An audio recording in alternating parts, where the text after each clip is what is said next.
Will Triston Casas be traded or not? Seems like Craig Breslow gave a little bit of a firm answer at the recent GM meetings.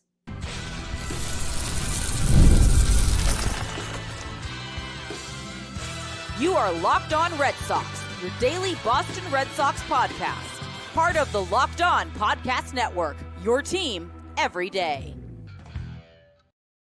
Hello, and welcome to Locked On Red Sox, your daily Boston Red Sox podcast, part of the Locked On Podcast Network, your team every day. I'm your host, Gabby Hurlbut, former ESPN social media associate and current host of the Boston Balling podcast as well. And I am here to bring you the latest in all things Boston Red Sox, Monday through Friday, straight to your favorite podcast feed. And the best part is it is all completely free. So you might as well tune in because Locked On is your team every single day. Today's episode is brought to you by Game Time. Download the Game Time app, create an account, and use code LOCKEDONMLB for $20 off your first purchase. Happy Tuesday. Welcome to the show. Today's show is built around Triston Casas, Craig Breslow, and the 2004 Red Sox, who actually spoke out about what they want to see for the 2025 Red Sox. So I'm going to be diving into all of that today. And speaking of 2004, I hope you enjoyed my interview with Joe Castiglione, which for those of you who didn't tune into the show this past Friday or missed it, feel free to go back in and listen to that episode because I had him on and he was great, gave great insight as to what it was actually like to be around the team during that 2004 season and the big comeback. And hearing the perspective of somebody who's just an absolute Red Sox legend and has been through so many ups and downs of Red Sox baseball, between starting to cover the team in the middle of the curse to being on top of the world after that 2004 championship run, to seeing a few more championships in that time, to now the current Red Sox being where they are, which is an average baseball team. I thought it was really interesting insight. So make sure you go back and tune into that if you haven't already. But as we all know, this is a big offseason for the Boston Red Sox. Lots of moves need to be made in order to get this team back into contention and back to where they want to be in 2025. And not only are they going to have to make lots of moves, but they're also going to need some of their current players to step up a little bit more than they did in 2024. And one of those players is Triston Casas. Now, obviously, he was injured for most of the season in 2024, so we can't really fault him on his performance that year. But he ended up taking 212 at-bats during the 2024 season and recorded a 241 batting average with 51 hits and 13 home runs. 28 runs scored, 32 RBIs, a 337 on base percentage, and a 462 slugging, as well as an OPS of 800. Now, those are decent numbers for sure. I'm definitely not going to complain about that. But one thing that stood out to me, I will say, is that Casas doesn't really have speed, so he doesn't have a strong ability to steal bases. He's only stolen one base in his career, so that's just simply not something that you're going to get from him, but you are going to get a lot of offensive prowess, so it almost makes up for that a little bit because they do have speed on the roster already between Jarren Duran, Cedar Rafaela, and David Hamilton if he's around in 2025, if he's even on the Major League roster, if he plays in Major League games. He was doing a little bit of that in 2024, primarily due to injuries to some other players on this Red Sox team, but in 2025, if he gets opportunities in the majors, he'll provide more speed to the roster. So I'm not that concerned about Casas's speed, but it definitely is something to note because Casas is the type of player that the Red Sox might want to consider bringing in a pinch runner for if he's hitting late in a game in a crucial situation and the Red Sox need him to get on base and need to get him into scoring position. He's the type of player that I'm putting in somebody else for as time progresses throughout the season. If you need somebody to go in and steal a base, David Hamilton would be a great pinch runner, for example, somebody who has the speed and can get into scoring position if the Red Sox have the tying run on base or something like that because Triston Casas just got a hit. So that's something you can kind of make up for, but it would be nice if he had a little bit more of an ability to be able to steal bases. But one thing I really do like about Triston Casas is that he never takes his foot off the gas, and he always wants to be out there giving 100% effort. And even during his interviews when he was injured throughout the 2024 season, he kept emphasizing how it was so important to him to be back out there and to help his team be put in the best possible position to win. He just wanted to be out there contributing. And that to me is so powerful, because for some players, it can be discouraging to them if they're injured for a while and they're not seeing a sign of return while they're in the middle of that injury. It's easy for that player to kind of give up and say, all right, like I've kind of lost motivation. But not once did Casas lose motivation during that time. And I really liked how he just kept emphasizing that he wanted to be out there and that he missed playing with this team. And he had high expectations for himself going into the season in 2024. So he definitely was disappointed when he got that injury early on in the season and was unable to perform at the expectation that he wanted to perform at. So I like that attitude, because he wanted a big year, which means I feel like he's going to go in and have an even bigger year in 2025 because of the fact that he was in that spot that he was in of being injured for most of the season and not really being able to show truly what he could do for this Red Sox team. So that all being said, is Triston Casas going to be on the roster in 2025? Because there were rumblings that Casas could be packaged into a trade for some pitching for this Red Sox team to be able to improve their pitching staff, which obviously was the most glaring weakness for the Red Sox in 2024. So if they were to trade Casas, they could maybe move Devers to first base and then sign a third baseman, or they sign a first baseman and keep Devers at third. But either way, if they were to trade Casas, it could relatively make sense because of needs that pitching is their biggest priority. But Craig Breslow at the recent GM meetings was asked about Triston Casas and whether he's on the trading block or not. And he said, I'm not sure where that's coming from. Casas is a guy that we think has 40 home run potential. He's young and also has great strike zone discipline, controls, and at bat. We're excited he's on our team. So Breslow kind of shut down any sort of rumors about Triston Casas being traded, basically saying, I have no idea who's saying that or why they would be saying that or where that rumor would have come from. There are no plans to trade Casas. We're happy he's here. Obviously, he can't really give too much away during an interview. So if he was planning on trading Casas, he wouldn't come out there and say that at that point, like, oh yeah, we actually, have the early phases of a trade in place to move Triston Casas. So obviously you can take that with a grain of salt, but he was pretty definitive on it. And it seems like Breslow feels like there's a lot of potential with Triston Casas to the point where he wouldn't want to move him because he feels like he's a guy who's going to help lead the Red Sox to the promised land and be a contending team in 2025. Because for Triston Casas, obviously he was a highly regarded prospect in the system when he was in the system. And then when he got called up to the majors, he showed glimpses of being an absolute star in this league, having a fantastic rookie season, putting up really competitive numbers, and was in the rookie of the year conversation all season long. So people were able to see on display the Triston Casas that could be super competitive and be one of the best players on this team. Then obviously he goes into 2024 and he gets injured partway through, and that's just not ideal for him.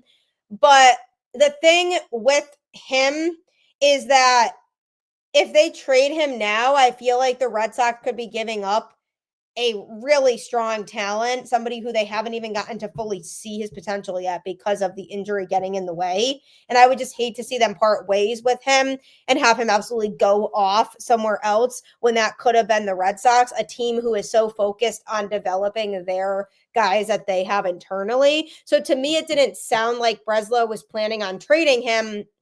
And that then poses the question of, What is their plan for trades this offseason? Who are they going to move, if anybody? Who's going to stick around? Who are the guys that they see being part of the future in 2025? And coming up, I'm going to be answering some of those questions for you about how Craig Breslow plans to handle this offseason based on what he said during those GM meetings.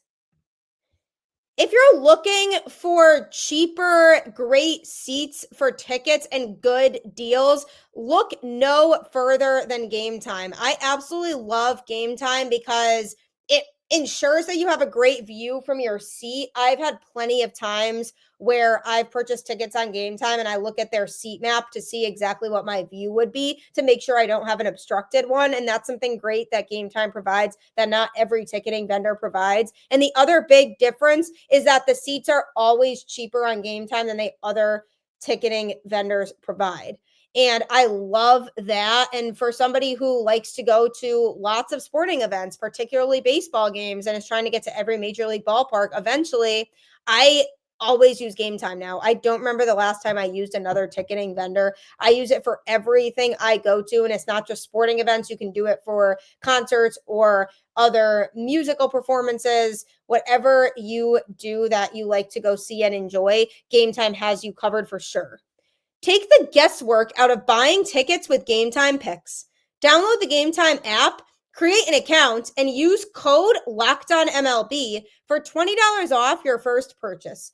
Terms apply. Again, create an account and redeem code LOCKEDONMLB for $20 off. Download Game Time today. What time is it? Game Time.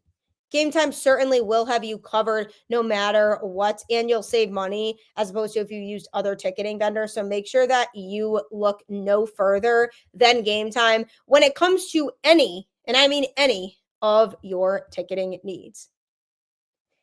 In thinking ahead to the 2025 Boston Red Sox and what they're going to need to do this offseason to get that team back into contention next season, Craig Breslow in the recent GM meetings was interviewed and asked a lot of questions about his approach going into the 2025 season.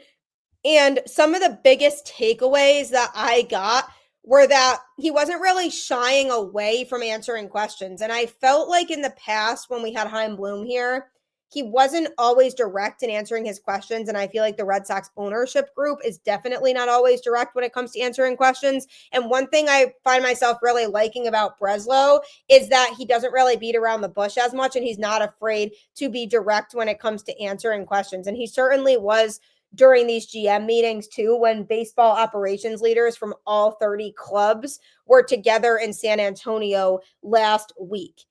The event ultimately served as a foundation for the meat of the offseason, which should be heating up in the coming weeks. But Breslow did speak on a variety of topics, including on the team's aggression level for the upcoming offseason. He said, without getting too far into specifics, I think the commitment we are making is to try to put together a good team that is capable of winning the division. We need to be aggressive and decisive in doing that. We need to explore all paths. I think that's the commitment that we're comfortable making. That's the one that we're intent on delivering. That is a very direct answer. That's saying, yeah, we want to win this division and we want to be a World Series contending team. That's not beating around the bush. That's not saying, yeah, we're going to go full throttle this offseason. That is saying straight up, our goal is to win the division. It's very clear. There should be no questions about it. And now the biggest thing is, how serious is that? And honestly, I'd be lying if I said I didn't feel a little bit better this time than I have in the past when it comes to my confidence level in the Red Sox making big moves this offseason. Because this is not the first time that Breslow or anybody else around the Red Sox organization has expressed something like that about how their plan is to make these big moves. I feel like we genuinely could see that happen. And in these next few weeks here, when the free agent market is heating up, we'll know pretty shortly if he's serious about that. But that's a decisive answer. He wants to get the Red Sox back to the top of their division and into playoff contention, which is great. He was also asked about the possibility of Garrett Whitlock moving back to the bullpen following right elbow surgery. And this is something that I've been wondering about a lot because they've seemed to be indecisive about whether they want him in the rotation or the bullpen. They've used him in both roles. I personally think he's great in the bullpen and he can really thrive, and his best stuff comes when he pitches in the pen, but the Red Sox seem to have liked him in the rotation. So he said, those conversations will be ongoing. Fortunately, his rehab is going really well. Also, he's been outspoken about doing whatever he can to help us win games. He's going to be a weapon. We'll figure out how to best deploy him. Some of that will be dictated by what happens this offseason, and some of it is a decision we'll make independent of all the rest of it. So he didn't really give a direct answer on Whitlock yet, and that to me means they just aren't sure yet whether they want to use him in a bullpen type of capacity or use him as a starter. I got the impression that they want to wait around and see how things go for him in the offseason and what he's contributing then. If it looks like he's on the path towards being more successful in the pen, then they'll put him there. If he looks like he's on the path to being more successful in the rotation, then they'll put him there. But to me, he is better in the bullpen. I feel like his best stuff comes when he pitches in the pen.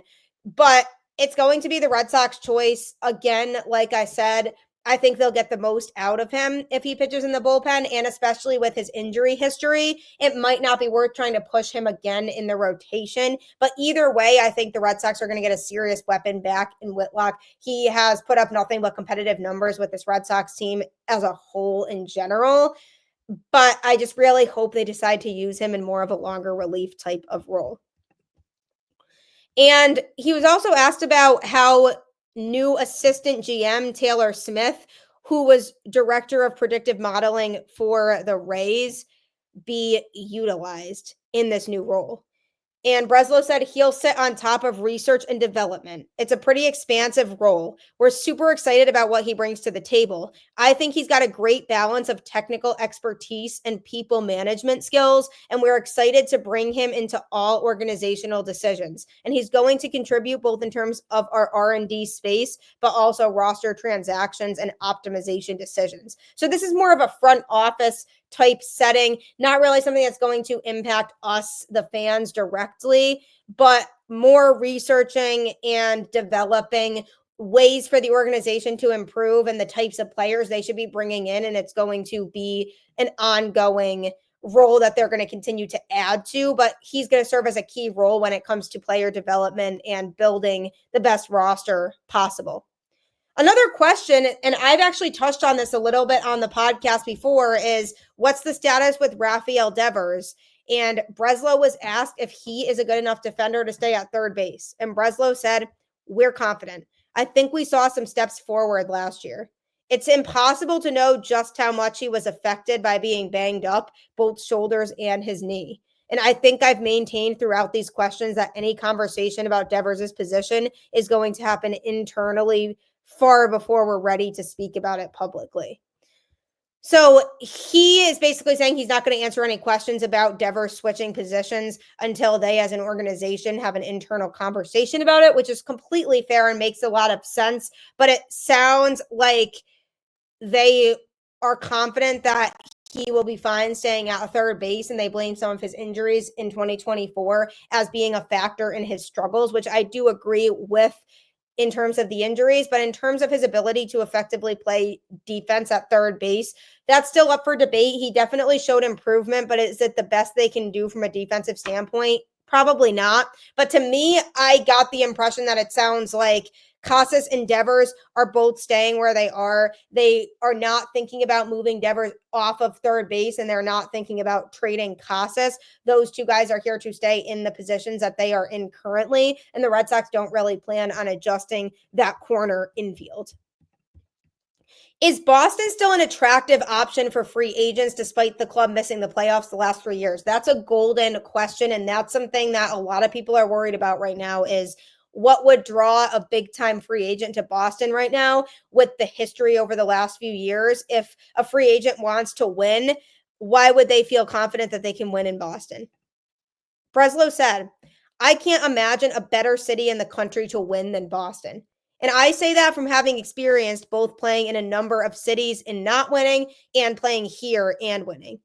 I think we have that reputation, but it's time to demonstrate that on the field. So he did kind of beat around the bush with that question by saying there's no better city in the country to win than Boston, which anybody can just say that. I feel like he could have given a better answer when it came to what his plan is to attract free agents and how he's going to clean up the pieces of what happened the last few years and convince players to play here. So that answer doesn't really give me a lot of confidence that free agents are going to want to come to Boston, but I'm hoping that they are able to draw guys in this offseason with their sell and say that you can win here. Boston has a lot of talent. We are just a few key pieces away.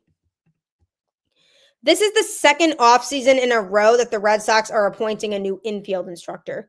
What type of candidate are you looking for? Obviously, the infield defense the last few years has struggled. So this was an interesting question. And he said, we want someone who can impact both the base running side of things and also infield defense. And we've made no secret that we need to improve our infield defense. And some of that is going to be the structure to the workday and the development goals and increasing accountability that we're executing at a high level. We want someone who is going to be able to handle both the rigors of the development side of things and then also put us in a position to leverage every type of advantage we can to win each night's game. So it sounds like he's really particular about the type of candidate they're looking for here. Someone who's really going to be on top of it and be able to handle the pressure that comes with that role of developing players and helping them to improve defensively in the infield, and also bringing in the players that are already talented in the infield and how can they utilize their best skills to help set the team up for success. So they really want somebody who's going to elevate the players that they have on this roster as opposed to keeping them where they are and not really seeing growth from a lot of these guys. So hopefully they find the right candidate for that, because this is so important with how much the Red Sox infield defense has struggled. He was also asked about the bullpen. The bullpen obviously is a key area of focus for the Red Sox heading into this offseason. He was asked what type of pen he's trying to build. And Breslow said, we've seen it year after year in the playoffs. Guys who can generate swings and misses, whether that's big velocity or dominant breaking balls, those guys are successful, especially in the postseason. So I think we're going to look to add some raw stuff. Someone we can count on to come in to put out a rally or to close out games or to pitch the back end of a game who can generate swings and misses in the strike zone. I mean, that's a pretty clear answer, and that's totally a pitcher type of answer, somebody who has experience with pitching. And look at the Dodgers bullpen in the World Series. They were able to generate tons of swings and misses out of the Yankees, and the Red Sox didn't have a lot of guys in their pen who could strike guys out consistently. So those are the types of guys they're going to be looking for as they approach this offseason and look to improve that pen. Tanner Scott, I'm looking at you. I would love to have him in a Boston Red Sox uniform. But those were the questions that Breslow was asked during the GM meetings. And overall, what I am taking away from that is that he is serious about fixing this team. I see some urgency, and I hadn't really seen a lot of urgency over the last few seasons when it came to the Red Sox front office answering questions about how they're going to go about improving this team. So I'm glad that I was able to see some of that urgency from Breslow, and he was able to convince me that, yeah, we know that we haven't been in the best situation the last few years, but we want to get back to a level of prominence that the Boston Red Sox are. So hopefully he utilizes those messages that he sent during those GM meetings. And coming up, he got further reinforcement from the 2004 Red Sox, who spoke out recently about what they're looking to see from the Red Sox in 2025. And I'm going to be discussing that next. Get ready to tackle the NFL action with FanDuel, America's #1 sportsbook. Because right now, new customers can bet $5 and get $150 in bonus bets if you win. The FanDuel Sportsbook app gives you everything you need to place live bets on the NFL, all in one place. So when you get a hunch in the middle of the game, you can check out the latest stats, view live play-by-play, and so much more on the same page where you place your bets. Just visit FanDuel.com to join today. You'll get started with $150 in bonus bets if you win your first $5 bet. That's FanDuel.com. Never waste a hunch and make every moment more with FanDuel, an official sportsbook partner of the NFL. FanDuel is great because it gives you so many opportunities to win, and you absolutely will not be disappointed because you can bet on so many different sports. It literally could change your life, so I highly encourage you to check out FanDuel today. The Boston Red Sox, who we've talked extensively about in terms of what the 2025 season should look like, what we hope to see them do this offseason to prepare for hopefully a great season next year. There were other people who have backed up us, the fans, and these are guys who lived through playing in Boston themselves and won a dramatic championship for them, and that is the 2004 Red Sox. So Pedro Martinez recently hosted his annual gala, which happens every year. This is the 8th year, and it's a special evening at the Boston Park Plaza that's filled with friends, legends, and amazing food, all for the great cause of helping children in need. And there's a lot of former Red Sox players that attend, and a lot of them did last week when the Pedro Martinez Gala was held. And they had rave reviews for that Netflix documentary, The Comeback. They really enjoyed it, and a lot of them interviewed for it. But the one common thought from the players assembled at the event is that they would now like to see the comeback of the modern day Red Sox. And they were not shy to share their thoughts on what they want to see happen. After the Red Sox didn't make the postseason the past 3 years and 5 of the past 6, the core of exciting younger players who got key experience last season and a crop of elite prospects has the franchise in good position. But that still means Breslow has a key offseason in front of him to add pieces that will make the Red Sox top contenders again and enhance those young pieces that they have. But Jason Varitek was one person who spoke out, and he said, I think that it's important for where we are in the city that we play in. They deserve the right to have a team that has an opportunity to push for the front of the division. Very true. I love Varitek. He's awesome. I hope he stays around with the Red Sox organization forever. And then Pedro Martinez, Hall of Fame pitcher. I really need to have the Red Sox represent like we used to. A Yankees fan told me this year, I used to love going to watch you pitch because we had someone really good that we needed to beat, and that was you. Now it doesn't feel like we have the same push. And I'm going to tell my pitchers all that because it really hit me to know that the Yankees fans wanted to go see me because I was someone that represented the Red Sox and I represented the challenge. And I want those guys on the current team to do the same thing, to go out there, represent the Red Sox, and become a challenge to the Yankees. That fan told me, I'm not as interested to go and see the games between the Yankees and the Red Sox because they don't have anybody like you. That is personal, which is really interesting because I did ask Joe Constiglione on my podcast on Friday why he feels like the rivalry has diminished over time. And it's because you don't have players like Pedro on the team who were just one of the best of all time, and Yankees fans genuinely hated and wanted to beat. And you don't really have that type of situation going on right now. The Red Sox need to get more players like that to give Yankees fans something to really heavily root against and legitimately hate like they used to. Varitek also added, it always starts with pitching with me. I think historically it has always shown that true number one pitcher has been a valuable lead to the team. From David Price to Chris Sale to Pedro Martinez to Curt Schilling and Josh Beckett at one point. When you have people like that at the top of the rotation, it makes the rest of the rotation better, which is so completely true. And that's something that has been the Red Sox downfall the last few seasons, is not having that true number one starting pitcher. And that's what they need going into this next season. Derek Lowe also chimed in and said, pitching, pitching, pitching. He won all 3 postseason clinchers for Boston in 2004. So this is coming from somebody who knows how to win. I think every team is looking for it. They're young, obviously. They're doing exactly what they believe in for not only now, but the long term.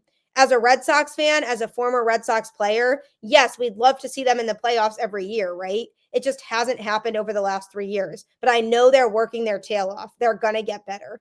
So Lowe is confident in the Red Sox going into 2025, but he emphasized that in order for them to get better going into 2025, they need pitching, which is 100% correct. There's no way around that.